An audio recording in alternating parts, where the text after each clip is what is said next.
In today's Legal on 4, HOAs and lawsuits. From paint colors to covenant updates, HOAs, homeowners, you can end up battling in court sometimes. It's important to know how you should handle certain issues if you do end up in the courtroom. Legal Affairs contributor Craig Wisnom here now to guide us. So we like the HOAs because they protect our property value and they keep everything sort of uniform and copacetic. At least that's the argument, that they're going to keep things in line, keep things neat, keep things clean, keep things uniform, orderly. Take care of problems before they start. But then they're always telling us what we can't do. Absolutely. Constantly reminding us of these CC&Rs. No one loves something more at the end of a hard day of work than getting a letter from the HOA that your weeds, that you're being a naughty boy or girl for not getting your weeds. Or the play equipment in your backyard is not approved, or the tree that you want to cut down you can't cut down, or you can't plant certain things, or right? I mean, it ranges. Absolutely.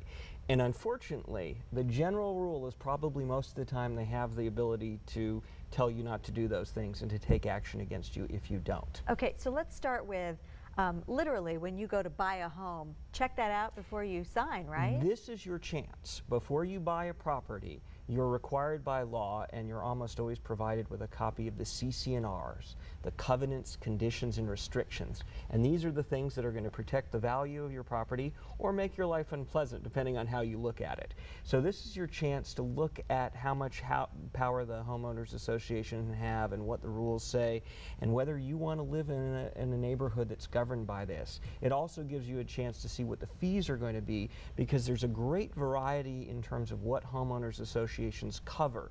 Do they take care of your front yard? Do they do the front yard landscaping? Do they, monitor things? Is there a pool? The fees can vary all over the place, from, $20 to $150. And how often do these things change? The CC&Rs themselves don't normally change very frequently. If they're changed, they have to be recorded. Generally, they have to be approved at least by a majority and such. But when that community is set up, these CC&Rs are recorded, and they become kind of the perpetual rules for the property in the houses that are set up there. And so those are the rules that tell you there's a homeowners association, and they can tell you to pull the weeds. Okay. So say, under what circumstances would you end up in court? Well, if there's some sort of a disagreement about what you think they can do or not do, or sometimes it's just you refuse to do what they tell you they are under principle or otherwise. What you want to do is take a look at the CC&Rs. Those are something you can get a copy of from the title company if you don't have them with your closing documents, and those will give you the basic rules. There are also a set of statutes in Arizona called the Planned Community Act, which governs some of the limitations of what CC&Rs can do and not do.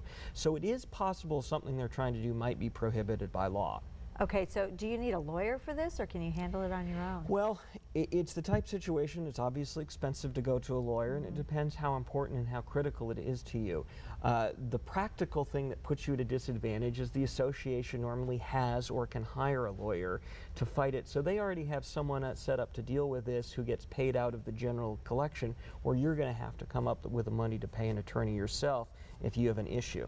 And you have to figure out, is there something here worth fighting about, or do I just not like it? I've seen people come to the media and do news stories on controversies and CC&R debates, I guess, in their neighborhood. Squeaky wheel get the grease. I mean, is that often successful, or? I don't know, and you're probably going to make my father upset with me, because he wanted me to contact you guys when he was having an issue. With a tree, right? Yes, yes. So. Well, I mean, like, how hard is it to get the CC&Rs changed? It's generally going to require, the very least, a majority of all the members to join it. Probably. So you need to go get a petition or something? Normally, the CC&Rs will give you the rules for that type of thing. They not only set out the initial rules, but they say how you can change them. It is very unlikely and unusual that you'd be able to change something like moving a mountain. Exactly. All right, Craig, thanks so much for your wisdom. Thank you. As always.